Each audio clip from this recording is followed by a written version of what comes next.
Welcome into Steelers Latest, your daily spot for all news and information related to your Pittsburgh Steelers. I'm your host, Cole Denis, and remember to like and subscribe to the channel if you enjoy the content to stay tuned with the Steelers. But this is storyline episode for week one. What are the big storylines going into week one? Starting with the biggest one, of course, two quarterbacks facing former teams. Aaron Rodgers was Jet last year. Justin Fields was Steeler last year. They switched spots. Facing former teams. What do they think about it? We're calling it just another game. But as fans, we know this ain't just another game.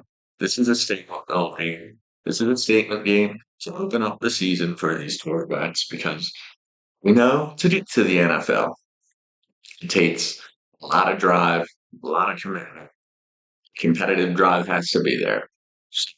No, these two want nothing more but to make their former team realize they made the mistake. Come in the hole early at 0-1.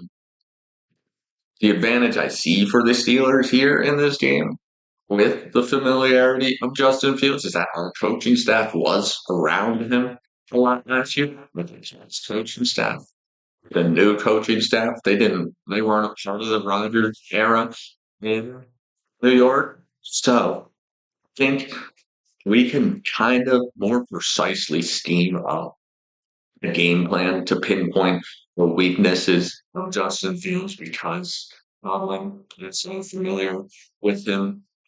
Where, as I said, Aaron Glenn isn't around Rodgers at all last year. He was in Detroit last year. He might be familiar with golf and how he practices and plays and how to shut him down.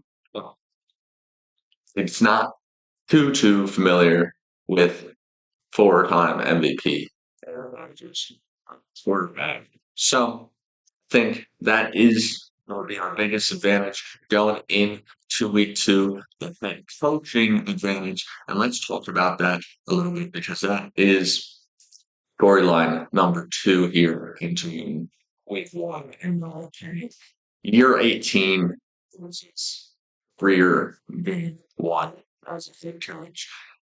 It's just a clear mismatch.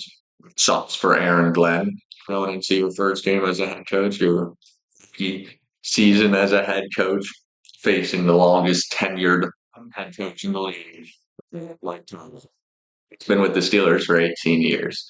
He's been able to mold, shape the culture he's wanted in the building for 18 years. Aaron Glenn, though, only had 9 months. That's right, his culture, which for an organization like the Jets, which have struggled since the two AFC game appearances in the late 2010s, it's going to take more than 9 months to fix all their problems that have been festering for years. They've been a cursed franchise. It feels like probably since Super Bowl three, they made the deal with the devil. Joe Namath made a deal with the devil to win that Super Bowl, and they haven't been able to get back since.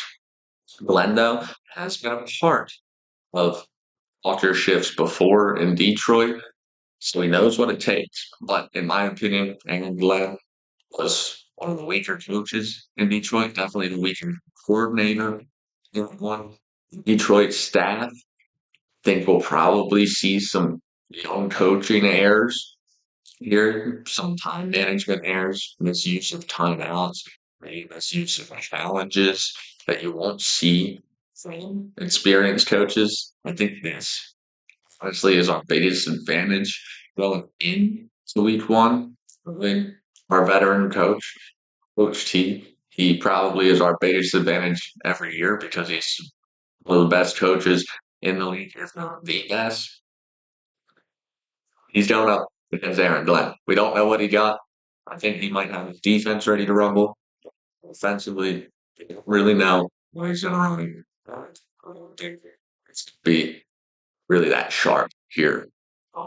Week one. Let's move on to our defense because this is my final storyline going into week one. The Steelers defense is buying into all their hype, and I'm completely on board too. You know me, the defensive guy. I think this is going to be the best Steelers defense we've seen since 2010 when we made that Super Bowl run to face Aaron Rodgers in the Super Bowl with the First, I think the combination of pass rush, secondary talent on this team should make opposing quarterbacks have nightmares for days before games against us. EJ graded out as a top three pass rusher all of last year. Jeff also named him as the most run defender in 2024, and he leading the front four.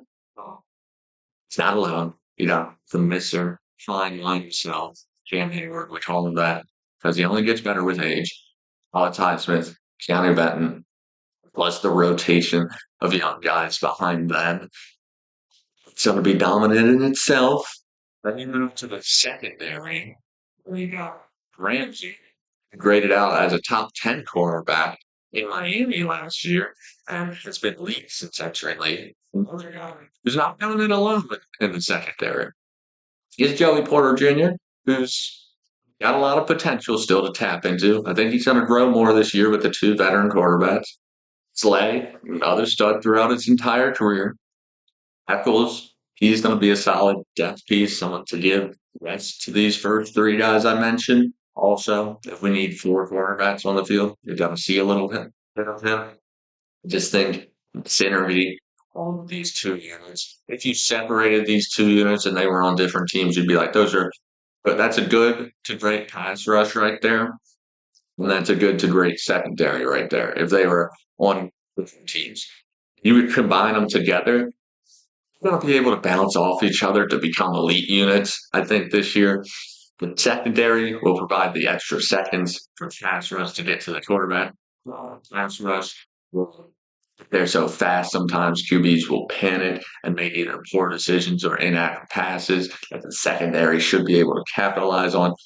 Those two combinations of things, I believe, will lead to the Steelers leading the league in turnovers, and that starts tomorrow. If we can, or not tomorrow, this Sunday, when we play the Giants. I think if we can shut down that run game early, making pass the ball, Justin Fields is going to have a long day because reports of the accuracy, the videos of the accuracy were not good.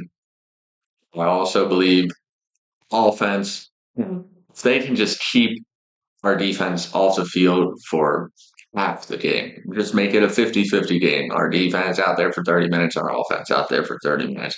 Now that's hard to do.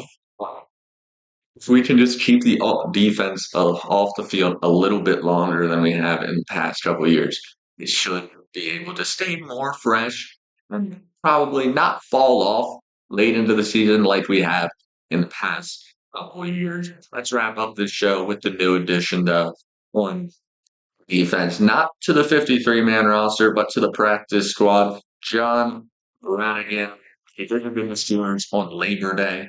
I told y'all on Tuesday this was probably the desired outcome the Steelers had with Brannigan because we didn't have an inside linebacker on the practice squad. Of course, we thought on the main roster. But if injuries start to build up in that position group, and you never know where the injuries are going to build up, we wouldn't have had the depth. We need someone. Of course, if those injuries do happen, which of course you don't hope for, but you got to be prepared for. And Radigan has experience his whole career playing in that role. He feels never been a starter, always a rotational piece. Winning rounds, providing reps for other teams, and been hard hitting reps. So that's always nice. I love to see a hard hitting middle linebacker. But that has been it from Steelers Things. I've been your host, Cole Denis, and I'll see you tomorrow.